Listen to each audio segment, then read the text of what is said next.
Hey, welcome to the Learning to Lead podcast. I'm Paul Doherty, your host, and today I'm joined with the pastor, the bishop, The bishop. Earl McClellan.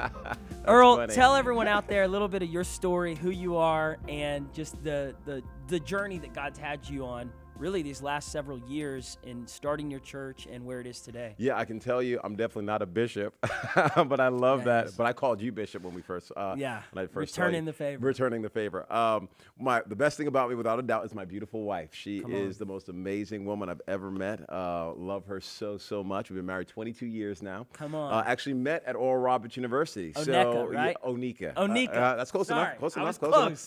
That was close. Onika. It looks like it could be Okay. sound that way. But we've been married 22 years. We have 3 great kids, 14-year-old, and we have no idea what we're doing with our 14-year-old, our first teenager. Then we have an 8-year-old little boy who's fantastic, and then our little girl who's 4. She just turned 4. And we started this church in Dallas, Texas, 7 years ago now, and it has been the hardest thing and the most fun all at the same time. Wow. We are learning so much. We started in East Dallas, which is an area known as White Rock Lake. It's right next to White Rock Lake. So we're just north of downtown, like 5 minutes or so, right there in the heart of the city. Have a great campus there. And we have 3 other campuses, one in Antigua, Guatemala, and then one in Bishop Arts, Oak Cliff, which is like south of Dallas, and then one in North Dallas, which is like the Plano, Frisco area. Okay. So we still don't know exactly what we're doing, but we're trying to love people and love Jesus as best we possibly can. Come on. You guys have thousands of people coming to your church 7 years in, and the best days are literally right here, right in front of you. They are. What's your favorite thing about pastoring this church? What's your favorite thing that you love about being the pastor of Shoreline? Oh, man, the honor, the opportunity that I get to serve and love God's kids. I mean, I don't know why he would pick me to be able to do this, but I'm so grateful that I get the chance to be his representative to his sons and daughters. So it is the honor of a lifetime. As you know, it is not an easy thing to do, but it's incredibly rewarding. Obviously, there's so many wounds, and we're only 7 years in. I've thought about quitting about 45 times in 7 years, right? Only 45. Yeah. You're doing good. Only 45. So that comes with the territory as well, because you're stretched and you're growing so much. Ask the Lord the question, did you call me to plant this church because you wanted to transform a city, or you wanted to transform me? And both. Yes, that was his answer, right? So, I mean, I feel like I'm on the potter's wheel like I've never been before. So many of my insecurities and my shortcomings are being exposed, and then God's grace is still there for me to keep just being a son. He's been very kind and gracious to me, surrounded us with a wonderful team. And I think seeing people develop and grow and become who God is calling them to be is without a doubt probably that next piece that is just so much fun. People that would sit on the sidelines, and then all of a sudden you'll see them transform years later, and they're willing to stand up and lead and wash feet and take charge and just create an atmosphere and a tone for a team or a ministry. Man, there is nothing like that in all of the world. Come on. I'm I loving love it. that. I love that. Well, and that's a sign of a great leader, is knowing that your favorite thing is not getting up and just preaching, but it's developing people. It's empowering, discipling, raising people up, and then seeing those people step up to the plate and build a culture that God's called you and Onika to build.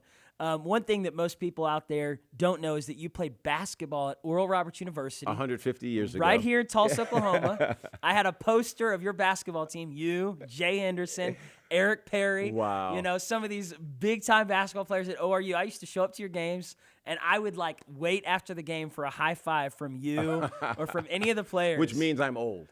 That's what that means. No, you're 3 years older than me. Yeah, thank you. But talk a little bit about the transition from basketball, from college into ministry, because you spent some time under a pastor for a long time in Austin. Yeah, that's right. Honestly, I feel like I learned so much during these 4 years at ORU playing basketball. That's when Bill Self was just learning how to be a coach, really, I think. Big-time coach in NCAA. Obviously he's doing great now, but his first year was my freshman year, so we got to go through a lot of the growing pains together. Obviously, he's a Hall of Fame coach now, literally in the Hall of Fame. But I learned so much about mental toughness. I learned so much about the opposition and the difficulties that come your way and not quitting in the midst of those things. Learned so much about teamwork, obviously. Learned a lot about humility. I was a walk-on. I wasn't recruited No to way. play here. So, And you went on to start on the team. yeah. So it was a fascinating journey for sure. I won't go into all of that, but as far as what I did learn is, here I am. I'm a walk-on onto the team. My freshman year, I mean, half the team gets kicked off the team for a myriad of reasons, okay? They didn't make all the right choices. And I become a starter my freshman year, not because I was that good, but because I think there were 4 of us on the team. No. So I'm starting. So I'm thinking for sure I'm getting a scholarship my sophomore year. I don't get a scholarship. I remember Coach Self sitting me down and saying, hey, we've recruited some other guys in. They're going to be playing point guard. We still want you on the team. And I was like, okay. And I ended up that sophomore year starting over the guys that had been recruited. Wow. So I played that entire sophomore year without any scholarship. I was paying my own way to go to school. It was a wonderful experience, but it was working some things on the inside of me. Even to want to translate that to ministry. So many people nowadays with Instagram and YouTube, and which are all fantastic tools, you can begin to look at ministry as a little bit of celebrity. There's a little bit of popularity and shine to it. And I think some people are thinking that's what ministry is when it's really not. You know this like I do, and you've obviously been raised under some of the best, pastors and leaders in the world. But it's that dirt underneath your fingernails. Yeah. It's when you want to quit, but you don't. It's getting on your knees and praying again, even when you don't see anything happening. It's believing in somebody that keeps turning their back on you, but you keep trusting God that they're gonna get it, and God is teaching you how to love even the unlovable. It's when you're feeling forgotten and looked over and rejected, but you still got to lead anyway. And God's grace is sufficient even in those times. So I feel like I learned so much, and I'm still learning so much. Again, I feel like I don't have this thing figured out at all. But one thing I do know, it's not about me. It's definitely about Jesus. So if I can keep him at the center, I think we're going to be all right. Come on, Earl. That's powerful. One thing that I love, too, is so many church planters that I've met spent like 1 year or 2 years under another pastor, and then immediately, they're just hungry to go and plant their own church. They're 21, they're 23, right out of college, and that's not your story. No. You spent about 8 to 10 years, or how long? Even longer, yeah, about almost 12 years. 12 years serving in a church, not as a senior pastor, just on staff. Talk a little bit about that lesson of leadership. Yeah, I appreciate you bringing that up. Without a doubt, and people have their call, they have their story, they have their, how they feel God is leading them and guiding them. More power to them. Hopefully have some good people in their life that can speak into their life and coach them to make sure you don't start something prematurely. But for me, that was not my story. But I remember being at ORU, and I remember getting words of prophecy like, Earl, you're going to do this, and Earl, you're going to do that. And I'm like, okay, I'm just from Rhode Island, and I'm just trying to love people and serve people and graduate college, and enjoy my basketball career. And you're the first person I've met from Rhode Island. Really? Yeah. Honestly, there's not a lot of people that I know from Rhode Island. I think 148 people in Rhode Island. It's so small. But we are. So I'm on this journey and loving life. And now I'm on staff at a church. And I remember my pastor, Rob Koch, still my pastor to this day, I said, he told me, ORU's really, really big. It's really change the world. When you come here, it's really mundane. Now, we're doing a lot of awesome things, but being a pastor, it's that daily grind. Showing up. Yeah, how we say it on our team is we're farmers, not magicians, right? So we're not coming to pull rabbits out of a hat. We are here we're pulling out weeds, we're tilling soil, we're putting seeds in. Then that crop, we thought it was going to be a great one, and it ends up not being a great one. But you got to plant all over again, and you're harvesting, and this is what you're doing, and you're waking up early, and you're staying up late, and it's a lot of heavy lifting. But again, His grace is there to empower you to be able to do those things. But for me, I remember being on staff and people coming up, and I'm sure there's plenty of young leaders listening to this. So they used to come up to me and say things like, Earl, if you ever start a church, I'd follow you. Oh, I'd follow you. Earl, I love it when you preach. And it sounds like a compliment. No, it's the enemy. Yeah, it sounds like, oh man, they really love me. But really, it's poison and it's toxic. It can get you off. You start believing you're something that you're not. You're on someone else's platform. That's why you look even better than you do right now. You're actually borrowing their influence, and you're underneath their covering and authority, and it makes you look bigger and stronger and better than you actually are. And so I remember just saying things like, no, I'm here, and we've got a pastor, and I'm not going anywhere. And it took literally a dream in 2009 for God to wake me up and say, Earl, you need to go do this. You need to go plant your own church. But it wasn't for a year and a half after that until we left. I submitted that to my pastor and said, sir, I'm giving this to you. I don't know when, I don't know where, I don't know how. You get to tell me. And we did it what was best for the church, not what was best for me. And there's a whole bunch of lessons and stories in the midst of all of that. Good. But that's what we did. And how you leave is how you're remembered. Oh man, that's so great. And how you leave is also affects how you start. It affects how you start. So we didn't have like the big launch team. You know, I hear friends, and this is awesome. I wish I had this.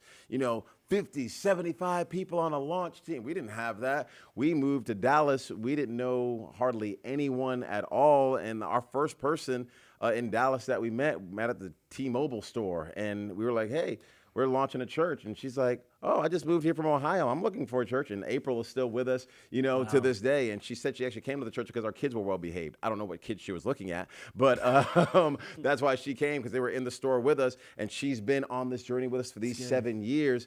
But man, God has blessed us with some of the most amazing people on the entire planet. And I think it has a ton to do with not how great I am, but how good God is. And he honors and he cares for his church more than we ever could.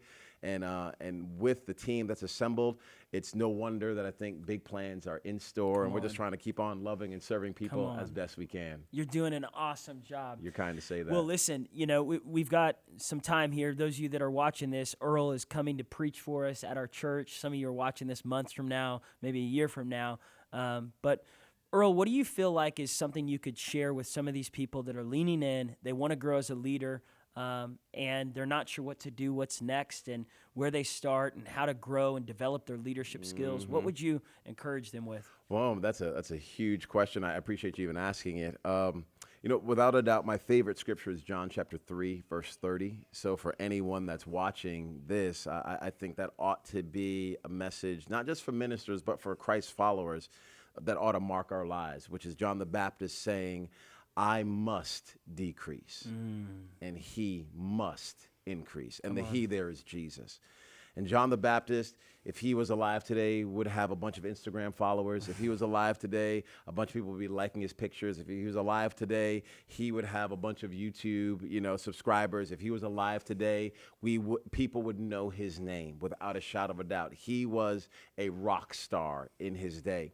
And when everyone kept applauding him and everyone kept gassing up his head and everyone kept bowing down and everyone kept coming to him for answers and everyone was trying to get his opinion and his perspective on things, what he did when he saw Jesus is he says, no, this thing was never about me. I was just here preparing the way for someone else. And I feel that's really what we all are. So whether you're in the marketplace or you're in vocational ministry, that's really all we're doing is we're just trying to prepare the way for Jesus to enter into the hearts and lives of our coworkers, our family members, our community. And the best way to do that I know is there needs to be less of me and more of him, not more of me and less of him. And I think that prayer gets a little inverted sometimes. I think some of us are wanting to see ourselves puffed up a little bit. But if we can just keep on laying down our hearts and our lives, God knows his plans. He knows his purposes. No man can stop what he has in store for us. But if we can learn to wash feet, be humble, love people well, not make it about us, I think there's something really, really special that he can do with a heart and a life that's postured that way. Come on. One of the things that I think also helps people is just the practical understanding of what does it take to grow something. Here you're 7 years in, and through God's goodness, through his grace, but also through your effort, you've seen growth. So talk a little bit just real quickly about like those out there that are hungry to grow their business, grow their church. What are some practical things? Do you wake up early? That's Do you good. sleep in? That's good. Do you take a day off? Do you, how often are you grinding on Yeah, this? that's a great question. I think one of the first practical things I would say is it's great to be a there you are person instead of a here I am person. That's good. I think people feel that. Yeah. So when you walk into a room, is it here I am, everybody, or is it there you are? What's your story? What's going on with you? So I think that really helps create a culture that can facilitate the type of growth because people feel valued, people feel seen, people feel loved. And not that it's about catering to people, but there's just something about all of us wanting to know you genuinely care about me, not just what you can do, what I can do for you. Yeah. So I think that culture, that heart, that mindset helps create a safety for people where they're willing to run through walls for you. Come on. So it's not manipulative, right? You can do these types of things like, hey, I'm going to be a there you are person so I can get this from you. Yeah. You know, then I think, no, that's actually still here I am. Yeah. You know, it's genuinely caring about, hey, what has God put you on this earth to do? And I want to help pull that out of you. Every bit of gold, every bit of purpose, every bit of treasure that He's put on the inside of you, I want to see that maximized for the cause of Christ. And even if you go past me, that actually makes me happy. I want you to stand on my shoulders. I want you to go further than I went. And I think that culture piece really, really sets the tone. So, you know, for us, and That's a big deal for you. Yeah, the culture. That's what's caused the growth. You feel Yeah. I really feel like we're trying to make sure we don't just have a tall tree, but we have great soil. So we're trying to make sure we got the right nutrients in the earth. And we feel like if the right seed is planted in that soil, then the environment is going to help that thing grow. So we're really, really focused on what goes on underneath the surface, what's happening in our lives behind the scenes. How do we look at people? How do we care about people? Are we leading with pride? Are we leading with humility? Are we trying to wash feet? Or are we trying to elevate ourselves? These are the types of questions that we're constantly asking ourselves because we think that's the stuff that keeps the nutrients of the soil healthy. And then you put the right seed in that thing, the potential, man, you see exponential growth. I'm learning from you so much. Oh, man, I'm learning from you. And let me just say this, Earl, to those that are listening and watching. If you're not following him, you should. But one of the things that I really appreciate about you is your sincerity.